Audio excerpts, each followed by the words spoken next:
My name's Yusuf. I'm 52 years of age. I've been a Muslim for 27 years. Ethnically, I'm from an Irish stock with a bit of English in there as well. Father was Catholic, my mother was Catholic, although only nominally Catholic. They didn't really take it that seriously. We didn't have any religious upbringing at all, no education in terms of religion, and we lived our lives as we saw fit, as our desires took us, we went. My mother and father used to give me some indications of what is right and what is wrong, but very, very little in the way of religious instruction, so we were free. Basically, I left school at the age of 15. I ran away from home at the age of 15. My father had already left home when I was 4, and the last thing I said to my father was, "Dad, you better leave because my mum doesn't like you anymore." You know, so that was the last time I saw him as a child until I was 24. I went to seek him out after that. That was part of the journey for me to find myself, because once I'd left home, I started traveling a lot. I started broadening my horizons, meeting people. I'd always ask lots of very difficult questions, and usually people would, come back to me saying, "Why do you ask so many questions? You're so annoying. Get out of here," you know. But I kept asking questions because my idea was that I'm on this amazing journey with thousands of people around me, millions of people around me, and I should be asking them, like they should be asking me, what's it all about? Where's this journey taking us? You know, has someone got a roadmap? You know, where's the sat nav? You know, so yeah, I mean, I spent years and years and years asking and traveling and asking again. And I naturally, when I read books on philosophy or religions or the purpose of life, so I started to seek out those people that were writing those books. So I met the Christians, I met the Jews, I met the Buddhists, I met the Hindus, I met everyone apart from Muslims, by the way, because I didn't even know what Muslim was or Islam was at all at that time. I asked the Christian at least once or twice, and they said they didn't know who God was. I met some Hindu worshippers, and they weren't able to answer the simple questions about what the purpose of life was in a very, very simple, easy, understandable, digestible way. So I left them. I met the Buddhists, and I started doing Buddhist meditation for at least 3 months. I was doing, and it made me feel good, you know. So I didn't leave off the Buddhist meditation, but I asked the question. I popped the question one day, and I said to one of the guys who happened to be he happened to be white, Buddhist as well. I asked him, "What's the purpose of life?" So he was stirring his herbal tea at the time, and he got round 15 rounds of stirring, and they tried to answer the question. He said, "To contemplate the supreme nothingness." So I said, "I'm confused." Confused.com. And he's tried to justify why he had evidently mentioned a contradiction in terms. By any stretch of the imagination, it's difficult to imagine something that's supreme and yet absolutely nothing. So he tried to give me the Golden Sutras, and I started reading that, and I couldn't understand it. I didn't think I was a shallow individual who couldn't understand things, because I'd been reading a lot. I've been reading Tolstoy and Dostoevsky, Russian authors, and very complex materials in order to try and find the purpose of life, not to try and be big and intelligent, you know. And so this book I couldn't understand. So I said, it can't be the truth, because the truth has to be easily understood by most of the people, if not all the people. So I left that. But I continued doing my Buddhist meditation. So I started looking into the Chinese philosophies, started doing martial arts, I started doing Tai Chi. I did Tai Chi for 3 years. And I was still reading and every ism and every schism and every possible thing which would help me to try and find me, Tim, who am I, you know. And it was a big struggle, massive struggle. So I went off and I was told that, you know, the top 5% of the world, they go to university. I got to Sussex University, studying politics and third world development, because that seemed really interesting to me. But it wasn't the paper, it wasn't the subject, it was the fact I was going there with this top 5% of the world sitting with me. So I got there and I was mortally disappointed because most of them were just out to get drunk and have a hedonistic lifestyle whilst they were away from their family for the first time in their lives. You know. So I was there in the university and I was pushing, prodding, poking everyone again and again and again, trying to find out what this life is, you know. And 99% of the people just don't want to talk about it. This is what I found. You've got to find the 1%. And when you find the 1%, you don't want to leave them, you know. One day, I had a particular female friend that was told me not to bother calling her the day after, you know. So I went to the Islamic Society because I was so confused, and I had a real bust up with her and a fallout with her and an argument, and wanted to know why she kicked me out, because she said as she was kicking me out, it's something to do with my religion. And I happened to know she was a Muslim. So after all of these millions of questions and unanswered questions at that, you know, what led me to this faith was an argument about her religion, which she claimed to be following.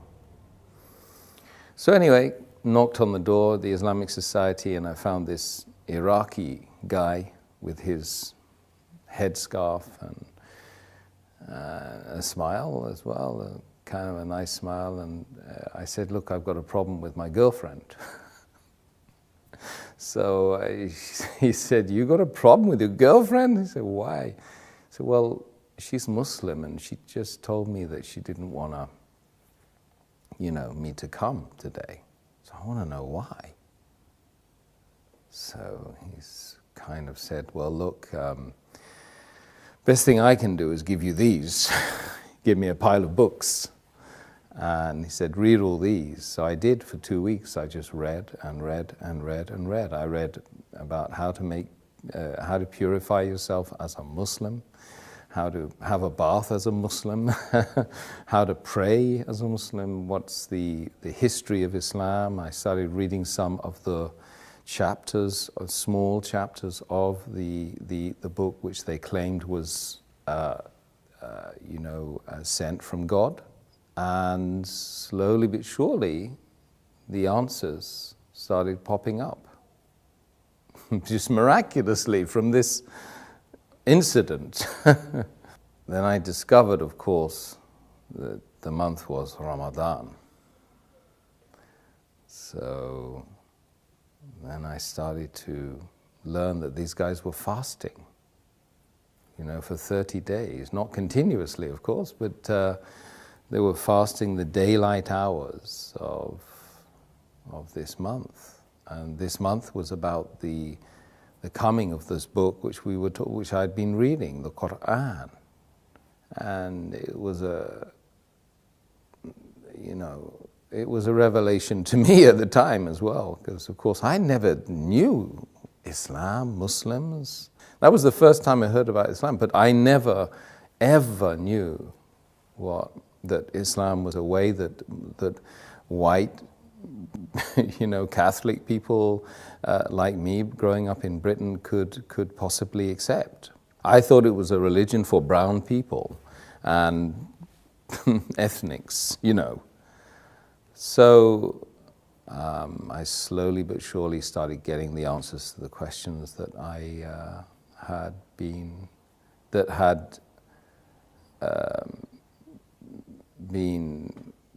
dominant in my life, for that 10 years. And I couldn't sleep. Days and nights would go by where I couldn't sleep.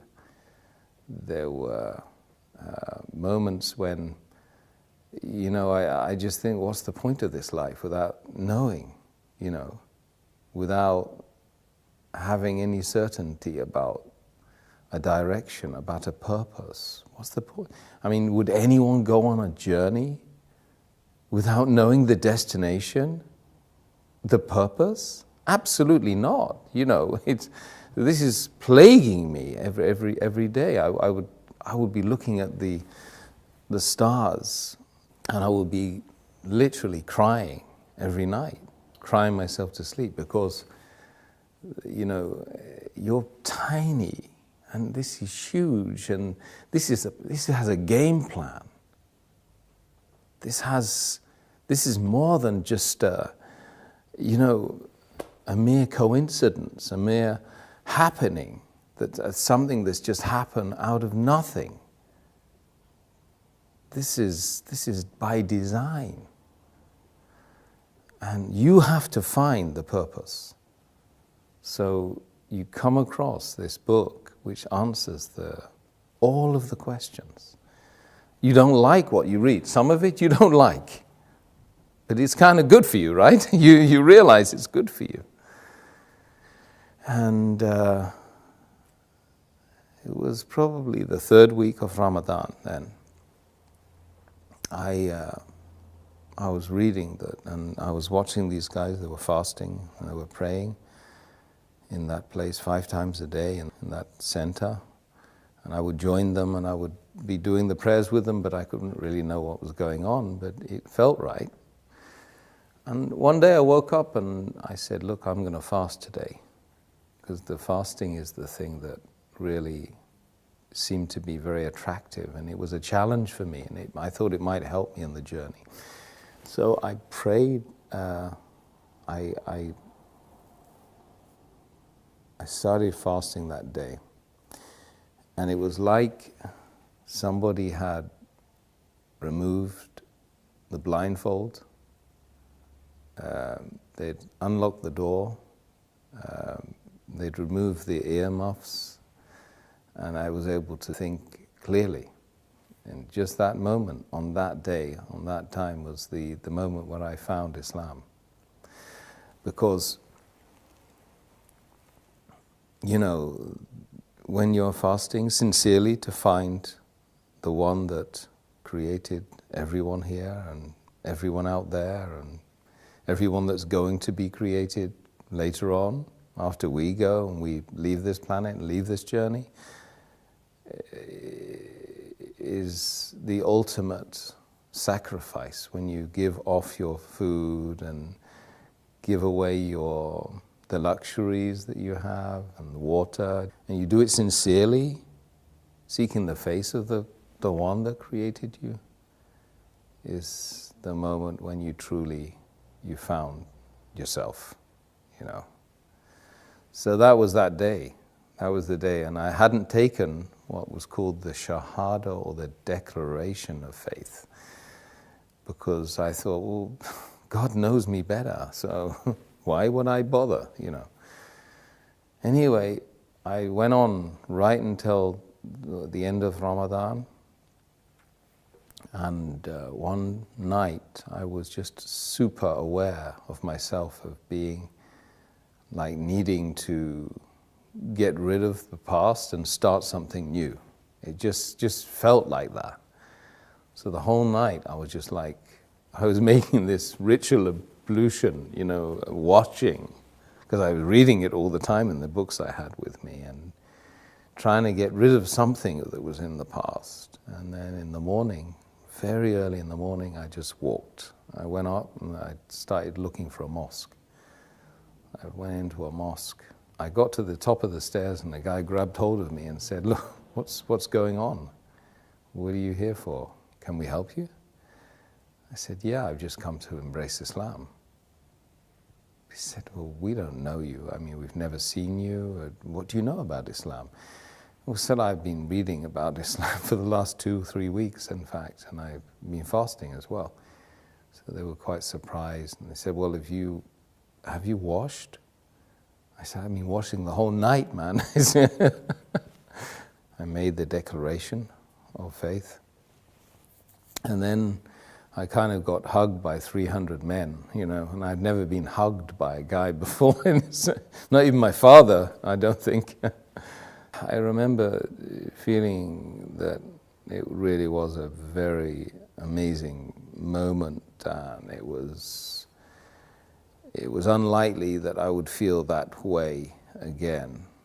That feeling of elation, the feeling of actually I'd felt very relieved, because imagine spending 10 years searching and searching for something which you don't even know what that is. It's not like you go on, you search for something, right, which you know, and you pretty much know where you drop that thing. So you've got a very small area that you can check, you know, from home to work, back to school. Yeah, I can retrace the journey.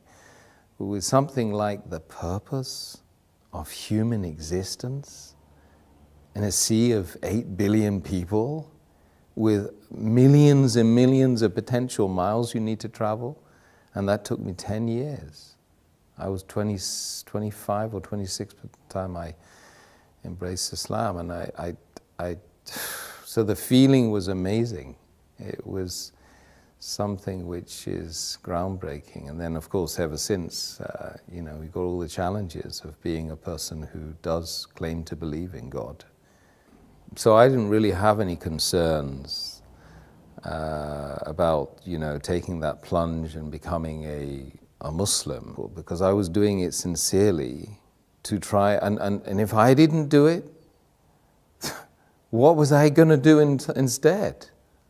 I would, you know, I was destined to fail, to literally become an alcoholic, or to be a person that would just live their life as a hermit.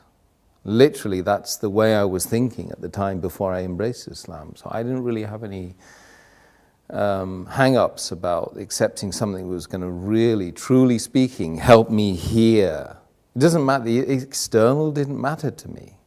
At that point, I would do anything to find the truth. And there's a lot of people out there like that in this world. I've met lots of them. And they genuinely good people. You know, they have that feeling in their heart. They really want to spit it out. But really, there's nothing to be fearful of. Rather, that you should be fearful of the fact that you're not being sincere to yourself, true to yourself. That creates mental conditions. There's a lot of people that have psychosis and mental issues because they're not true to themselves. What their heart and their soul is telling them, they're not doing that. And this is, you know, we call it hypocrisy. We mustn't be hypocrites. A community of Muslims practicing the faith of Islam is a family that most people don't have. And I gained that family. It's 1.6 or 1.7 billion people worldwide. I go and visit them. I can just say, peace be unto you, in a gathering of people in a room, and I've got potentially 1,000 invites right in front of my face, you know, if I go and pray in a mosque in wherever it is, Abu Dhabi or Kuwait or America or France. So that's the community that I never had. And I yearned that community. I remember when I married my wife, I said, I need to marry into a family. I need a family. Because we increasingly in the world, not just in the Western Hemisphere, we're lonely. You know, 40% or more of the population of London lives on their own. That's shocking. People don't even know their neighbors. This is just London. London, #1 capital of the world, right? That everybody loves to be part of. But people are not part of each other, you know. They're distant from each other.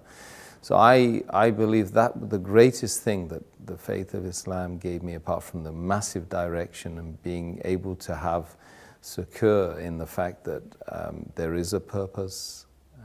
I don't need to go out to the pub and get drunk anymore. If I want to get drunk, I just pray. You know, if I want to find direction, I've got the sat-nav. I've got the map. If I want to know anything about the faith, I rest assured I can go to someone who knows about the faith, and they will give me direction as well. And I have that massive, beautiful, unending family. And if you find the right members of that family, then you feel great. Let's just be brutally frank. We need to know who we are, where we're going, who created us. We ask ourselves these questions on a daily basis.